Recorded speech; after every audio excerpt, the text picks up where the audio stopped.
السلام علیکم ورحمۃ اللہ وبرکاتہ۔ ربیع الاول کا بابرکت مہینہ مسلمانان عالم عید میلاد النبی صلی اللہ علیہ وآلہ وسلم میں مصروف۔ اس ضمن میں کچھ لوگوں نے اعتراضات اٹھائے جس کا ہم نے انہیں جواب دیا اور پہلے بھی جواب دیتے رہے ہیں۔ آئیے آج کی ٹاپک کی طرف آتے ہیں، جہاں ہم نے ایسی 6 انبیاء کا ذکر آج آپ سے کرنا ہے جن کی پیدائش کو قرآن نے منشن بھی کیا اور اس میں سیلیبریشن کے مختلف اینگلز بھی بیان فرمائے۔ اور ساتھ ہی ساتھ یہ لوگ جو بہت زیادہ اعتراض کرتے نظر آتے ہیں کہ تم نبی کا جشن مناتے ہو، حالانکہ جشن نہ صحابہ نے منایا، نہ نبی نے خود منایا، نہ قرون اولیٰ کے لوگوں نے منایا، یہ بعد کی چیزیں ہیں۔ اس پر ہم تفصیل سے پھر کبھی بات کریں گے، لیکن یاد رکھیں خوشی کا منانے کا انداز مختلف ہو سکتا ہے، اس میں ثقافتی پہلو بھی ہو سکتے ہیں، کلچرل پہلو، سوشل پہلو، وقت کے ساتھ ساتھ بدلتے ہوئے اطوار بھی ہو سکتے ہیں، لیکن ایک ایسی شے جو مسلمانوں میں رائج ہو جائے اور اچھی ہو، باعث خیر ہو، برکت والی ہو، اچھا کام ہو، تو میرے نبی نے ایسے کام کو کرنے کو بھی پسند فرمایا ہے کہ جس نے دین میں کوئی ایسا کام، کوئی ایسی راہ اختیار کی جو اچھی راہ ہے، تو پھر اسے اس کا اجر ملے گا اور ان کا بھی اجر ملے گا جو اس نے کام پر کاربند رہے۔ صحیح مسلم کی یہ روایت ہے۔ پھر کبھی اس تفصیل پر بات کریں گے، لیکن آ جائیں آج کے موضوع کی طرف کہ ان 6 انبیاء کا ذکر جن کی پیدائش کو قرآن نے بڑی تفصیل سے کہیں بیان کیا تو کہیں اختصار سے بیان کیا، لیکن بیان کیا۔ اور قرآن کا کسی چیز کو بیان کر دینا اور اچھے الفاظ سے، القاب سے بیان کر دینا، اس کے اندر ایک ایسا معنی رکھتا ہے کہ واقعی یہ وہ مقام ہے کہ سیلیبریشن مانگتے ہیں۔ اب لوگ کہتے ہیں کہ پھر تم باقی انبیاء کے بارے میں کیوں نہیں کچھ کرتے؟ ہم تو ہر نبی کے بارے میں کہتے ہیں،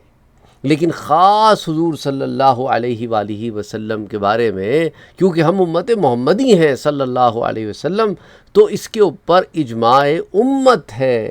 اور اسی وجہ سے اس اجماع کے تحت ربیع الاول کے مہینے میں ہم اس چیز کا اہتمام کرتے ہیں۔ حضور کا ذکر تو سارا سال کرتے ہیں، لیکن ابھی اہتمام زیادہ کرتے ہیں کہ حضور کی آمد کا مہینہ۔ اور یاد رکھو حضور کی آمد کی سیلیبریشنز تو عالم ارواح سے سٹارٹ ہو گئی تھیں، جب میرے رب نے تمام انبیاء کی روحوں کو جمع فرما کر میرے نبی پاک محمد مصطفیٰ صلی اللہ علیہ وآلہ وسلم کے لیے ان تمام سے عہد لیا تھا۔ یاد ہوگی آپ کو قرآن کی وہ آیات کے ترجمے تو کم سے کم یاد ہوں گے ہیں کہ جس پر ہم پہلے بات کر چکے، تو اہتمام سے بہت عرصے سے جاری و ساری تھا کہ ہر نبی نے میرے محمد مصطفیٰ صلی اللہ علیہ وآلہ وسلم کی آمد کے بارے میں اپنی اپنی امتوں کو خبر دی ہے، اور حضرت عیسیٰ علیہ السلام نے میرے نبی کا ذکر اپنی امت سے یوں کیا کہ میرے بعد ایک نبی آئیں گے جن کا نام احمد ہوگا۔ تو آئیے اس پہلے نبی کی طرف چلتے ہیں جن کی پیدائش کا ذکر اللہ نے کیا، وہ حضرت آدم علیہ السلام ہے۔ اور سورہ بقرہ میں اللہ سبحانہ و تعالی نے آیا نمبر 30 سے اس کا آغاز کیا، اور قرآن میں مختلف جگہوں پر آدم علیہ السلام کی پیدائش کا، تخلیق کا ذکر فرمایا، گو کہ ان کی پیدائش، ان کی تخلیق دوسری بنی نوع آدم کی پیدائشوں سے مختلف تھی، ڈیفرنٹ تھی۔ اللہ نے فرمایا ملائکہ سے، اہتمام دیکھ رہے ہیں آپ، تم اہتمام کی بات کرتے ہو نا، آدم علیہ السلام کی تخلیق کا اہتمام دیکھو کہ اللہ نے ملائکہ کو جمع کر کے فرمایا وَإِذْ قَالَ رَبُّكَ لِلْمَلَائِكَةِ إِنِّي جَاعِلٌ فِي الْأَرْضِ خَلِيفَةً، کہ میں زمین میں ایک نائب بنانے والا ہوں، ایک خلیفہ بنانے والا ہوں جو اس کا کیئر ٹیکر ہوگا۔ پھر فرشتوں سے ایک بڑی لمبی بات ہوئی، پھر اللہ نے فرشتوں کے آگے اس سارے معاملے کو واضح کیا، اور پھر فرشتوں نے سیلیبریشن کیا ہوئی، اہتمام کیا ہوا،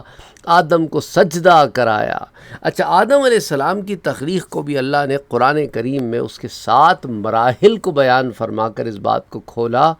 کہ آدم علیہ السلام کی تخلیق کو کوئی معمولی شے نہ سمجھنا، وہ تمہاری تخلیق کے اول ہے۔ بشری پیکر میں اول تخلیق ہے۔ اور دیکھو آدم علیہ السلام کو اللہ فرماتا ہے وَالَّذِي خَلَقَكُم مِّن تُرَابٍ، وہی ہے جس نے تمہیں مٹی سے بنایا، تو ایک تو مٹی ہو گیا۔ پھر فرمایا اللہ نے قرآن کریم میں ایک اور جگہ پہ وَهُوَ الَّذِي خَلَقَ مِنَ الْمَاءِ بَشَرًا، اور وہی ہے جس نے پانی سے آدمی کو پیدا کیا۔ دوسری شے، تیسری شے میں فرمایا هُوَ الَّذِي خَلَقَكُم مِّن طِينٍ، کہ وہی ہے جس نے تمہیں مٹی کے گارے سے پیدا فرمایا۔ تو تین چیزیں ہو گئیں یہاں پر۔ اللہ سبحانہ و تعالی نے پہلے تو ذکر فرمایا تراب کا، پھر ماء کا، پھر طین کا، اور اس کے بعد چوتھے مرحلے میں طین لازب کا ذکر فرمایا اِنَّا خَلَقْنَاهُم مِّن طِينٍ لازب، بے شک ہم نے انہیں چپکتے گارے سے بنایا۔ پھر پانچویں مرحلے کا ذکر فرمایا صلصال من حمأ مسنون، کہ وَلَقَدْ خَلَقْنَا الْإِنسَانَ مِن صَلْصَالٍ مِّن حَمَأٍ مسنون، اور بے شک انسان کی کیمیائی تخلیق اس خشک بجنے والے گارے سے کی جو پہلے سن رسیدہ کیا ہے کہ دھوپ پڑی اس پہ، دیگر اس میں طبیعتی فزیکل چینجز آئے، کیمیکل چینجز آئے، اس کے بعد وہ سیاہ ہو گیا، تو وہ جو ہے اس پروسیس سے گزرا تو صلصال من حمأ مسنون ہو گیا، اس میں ایک بو پیدا ہو گئی۔ پھر اس کے بعد فرمایا کہ ایک چھٹا مرحلہ بھی آئے گا جسے صلصال کالفخار کہا، اور فرمایا کہ خلق الانسان من صلصال کالفخار، اس نے انسان کو ٹھیکرے کی طرح بجنے والی مٹی سے پیدا کیا۔ اور اس کے بعد اللہ نے ساتویں مرحلے کا ذکر کیا سلالۃ من طین، تو اس کا بھی اللہ نے قرآن میں ذکر کیا کہ وَلَقَدْ خَلَقْنَا الْإِنسَانَ مِن سُلَالَةٍ مِّن طِين، اور بے شک ہم نے انسان کی تخلیق کی ابتدا مٹی کے کیمیائی اجزاء کے خلاصے سے فرمائی، اس کے ایکسٹریکشن سے۔ تو کتنی تفصیل سے اللہ نے تخلیق آدم کا ذکر قرآن کریم میں فرمایا، اور اس سے بڑی بات ہمارے سامنے واضح ہوتی ہے۔ آئیے دوسرے ہم نبی کی طرف چلتے ہیں جن کی پیدائش کا ذکر اللہ نے قرآن میں کیا، اور ابراہیم علیہ السلام کے واقعے میں دو انبیاء کا ہمیں ذکر ملتا ہے پے در پہ، کہ ابراہیم علیہ السلام کے پاس کچھ فرشتے آئے، ان فرشتوں نے لوط علیہ السلام کی طرف جانا تھا، تو ابراہیم علیہ السلام کے پاس جب آئے تو بڑا لمبا واقعہ ہے، اس کے اندر قرآن سورہ ہود کی آیت نمبر 71 میں فرماتا ہے کہ وَامْرَأَتُهُ قَائِمَةٌ فَضَحِكَتْ فَبَشَّرْنَاهَا بِإِسْحَاقَ، وہاں ان کی بیوی کھڑی تھی، وہ ہنسنے لگی تو ہم نے اسے اسحاق کی بشارت دی۔ ابھی پیدا نہیں ہوئے لیکن انبیاء کی پیدائش سے پہلے ان کے آنے کی بشارتیں مل رہی ہیں۔ پھر فرمایا وَمِن وَرَاءِ اسحاق یعقوب، اور اسی پہ اکتفا نہ کی، اور اسحاق کے بعد یعقوب کی بھی بشارت دی۔ دو انبیاء کی پے در پہ ایک ہی مقام پر بشارت دی کہ ایک نبی نہیں، اس کی آگے نسل سے بھی نبی نے آنا ہے۔ دو انبیاء کی پیدائش جو ہے ان کا ذکر یہاں ملتا ہے۔ اب آ جائیں آگے چلیں، موسیٰ علیہ السلام کی پیدائش کے بارے میں اللہ نے ان کی والدہ کو وحی فرمائی اِذْ أَوْحَيْنَا إِلَىٰ أُمِّكَ مَا يُوحَىٰ، وہ وحی کیا تھی کہ ان کے دل میں بات ڈال دی کہ جب یہ بچہ پیدا ہو گیا ہے اور فرعون نے قتل کرنے کا بھی حکم دیا ہے تو تم کیا کرو، أَنِ اغْرِ فِيهِ فِي التَّابُوتِ فَاقْذِفِيهِ فِي الْيَمِّ فَلْيُلْقِهِ الْيَمُّ بِالسَّاحِلِ يَأْخُذْهُ عَدُوٌّ لِّي وَعَدُوٌّ لَّهُ، کہ اس بچے کو صندوق میں رکھ دے، أَنِ اقْذِفِيهِ فِي التَّابُوتِ، تابوت صندوق میں رکھ دے، اور اس کے بعد فَاقْذِفِيهِ فِي الْيَمِّ، اس صندوق کو دریا میں ڈال دے، فَلْيُلْقِهِ الْيَمُّ بِالسَّاحِلِ، اور اس کے بعد دریا جو ہے اسے ساحل پر پہنچا دے گا، بچے کو کچھ نہیں ہوگا۔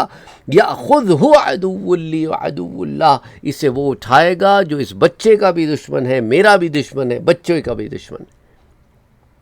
پیدائش کے لیے اہتمام ہوا نا، پیدا ہوئے اہتمام شروع۔ اور آگے اللہ سبحانہ و تعالیٰ نے یہ سورہ طٰہٰ کی آیت بتائی ہے میں نے آپ کو، اسی سورہ مبارکہ میں اللہ سبحانہ و تعالیٰ نے حضرت موسیٰ علیہ السلام سے ایک اور بڑی زبردست بات فرمائی، وَاصْطَنَعْتُكَ لِنَفْسِي،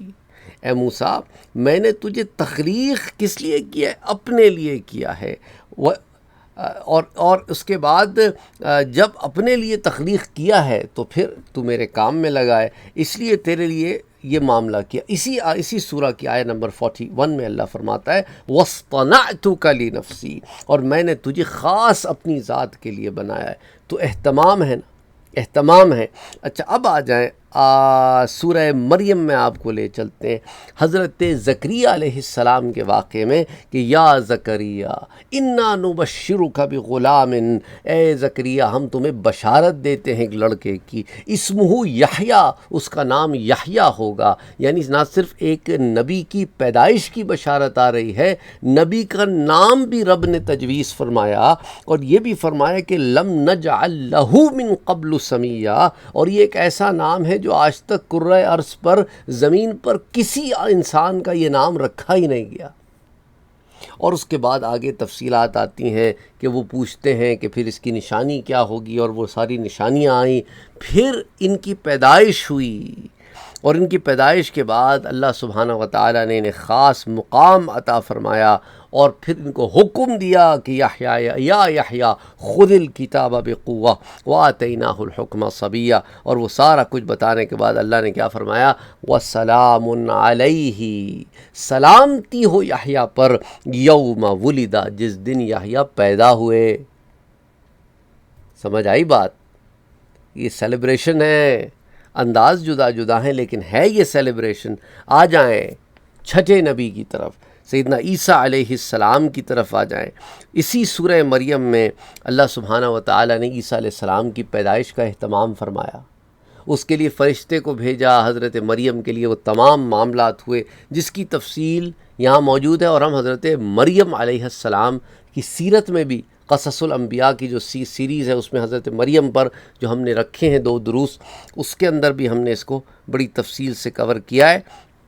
تو اس میں حضرت مریم علیہ السلام سے کہا فرشتے نے کہ میں آیا ہوں لِأَهَبَ لَكِ غُلَامًا زَكِيًّا، تاکہ آپ کو ایک پاکیزہ بیٹے کی بشارت دوں کہ آپ کو ایک پاکیزہ بیٹا ہوگا. اور اس کے بعد ان کے لیے اللہ نے اہتمام بھی فرمایا کہ وہ چلی گئیں اپنے اس جہاں عبادت کرتی تھیں اس معبد سے دور چلی گئیں. تو اللہ نے کھجور کے درخت کے پاس انہیں کہا کہ بس اسے ہلا دے، کھجور ٹپک پڑیں گے، اور ایک نہر جاری کر دی کہ یہاں سے تو پانی پی لینا. اکیلے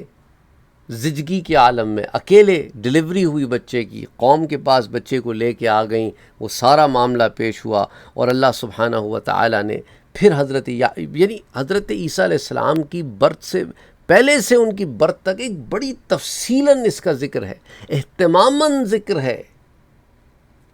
اہتمام ہو رہا ہے نا یہ کہ کسی کی زندگی کے ان پہلوؤں کو اجاگر کر کے سامنے لے کے آنا، یہ بھی تو ایک اہتمام کا پہلو ہے. اور حضور صلی اللہ علیہ وآلہ وسلم کے لیے اہتمام کیا جاتا ہے. تو آپ میں سے کچھ آپ لوگ تو الحمدللہ ثم الحمدللہ ٹھیک ہے، لیکن کچھ لوگوں کو تکلیف ہوتی ہے. اور دیکھیں نا حضرت عیسیٰ علیہ السلام خود فرماتے ہیں اپنی پیدائش سے متعلق والسلام علیہ، اور سلامتی ہو مجھ پر یوم ولدت، جس دن میں پیدا ہوا. خود سیلیبریٹ کر رہے ہیں. اچھا یہی نہیں، قرآن میں ایک ایسی شخصیت کی بھی برت کا ذکر ہے، بڑی تفصیل سے برت کا ذکر ہے جو نبی بھی نہیں ہے، اور ایک خاتون ہے حضرت مریم علیہ السلام. ان کا ذکر آتا ہے سورہ آل عمران میں، جس میں ان کی والدہ سے بات شروع ہوتی ہے وَإِذْ قَالَتِ امْرَأَتُ عِمْرَانَ رَبِّ إِنِّي نَذَرْتُ لَكَ مَا فِي بَطْنِي مُحَرَّرًا، اے میرے رب تو جانتا ہے کہ میرے پیٹ میں کیا ہے، میں نے نظر مانی ہے کہ جو اولاد پیدا ہوگی وہ تیرے کام میں لگا دوں گی. تو اس کے بعد ان کی پیدائش کا ذکر کرتا ہے اللہ سبحانہ و تعالیٰ آیہ نمبر 36 میں، اور پھر ان کے نام کا ذکر کرتا ہے کہ ان کی ماں نے ان کا نام رکھا وَإِنِّي سَمَّيْتُهَا مریم، ان کا نام رکھا مریم. اور اللہ سبحانہ و تعالیٰ نے فَتَقَبَّلَهَا رَبُّهَا بِقُبُولٍ حَسَنٍ، تو اس کے رب نے اسے اچھی طرح قبول کیا. پیدائش سے پہلے سے اہتمام چلا آ رہا ہے. پیدائش ہوئی، پھر اہتمام ہوا کہ ان کی قبول کیا گیا، انہیں ایک نبی کی کفالت میں دیا گیا، اور وہ سارا معاملہ. تو کہنے کا مقصد یہاں کیا ہے کہ میرے بھائیوں اور میری بہنوں، کہ اللہ نے تو اپنے انبیاء کے لیے اہتمام فرمایا، مختلف طریقے سے اہتمام فرمایا، انہیں مقامات سے نوازا، اعلیٰ و عرفہ مقامات سے نوازا. لیکن کچھ ایسے تنگ دل لوگ ہیں جو امت محمدی کا حصہ اپنے آپ کو کہتے تو ہیں، پر میرے نبی کی شان بیان ہوتی ہے تو انہیں بڑے انگارے لگتے ہیں، اور وہ کام جس کی نبی نے خود اجازت دی ہے وہ اسے بدعت کہتے ہیں، کیونکہ ان کے بڑے ابن عبد الوہاب نجدی نے ایسا ان سے کہا ہے، یہی پاٹ انہیں پڑھایا ہے۔ اور ایک شخص جو متشدد تھا اپنے زمانے کا، شیخ الشدید شدت، بلکہ شیخ الشدت کہنا چاہیے اسے، یہ شیخ الحدیث مانتے ہیں یا پتہ نہیں کیا کیا مانتے، شیخ الاسلام مانتے ہیں، ابن تیمیہ۔ اچھا کمال کی بات یہ ہے کہ ابن تیمیہ کا بھی موقف اس کے اوپر بڑا واضح ہے کہ انہوں نے بھی یہ کہا ہے کہ جو لوگ مولد مناتے ہیں، حضور کی شان بیان کرتے ہیں، انہیں اس کا ثواب ملے گا۔ ان کے اپنے شیخ الاسلام کہہ رہے ہیں انہیں اس کا ثواب ملے گا، گو کہ یہ شے حضور کی زندگی میں نہیں تھی، لیکن پھر بھی انہیں اس کار خیر کا ثواب ملے گا، اور یہ کہتے ہیں کہ نہیں کچھ نہیں ملے گا بلکہ تم گناہ کما رہے ہو۔ یعنی اپنی نفس پرستی کا عالم یہ ہے کہ جسے شیخ الاسلام کہتے ہیں اس کی بھی نہیں ماننی، جب بات آ جائے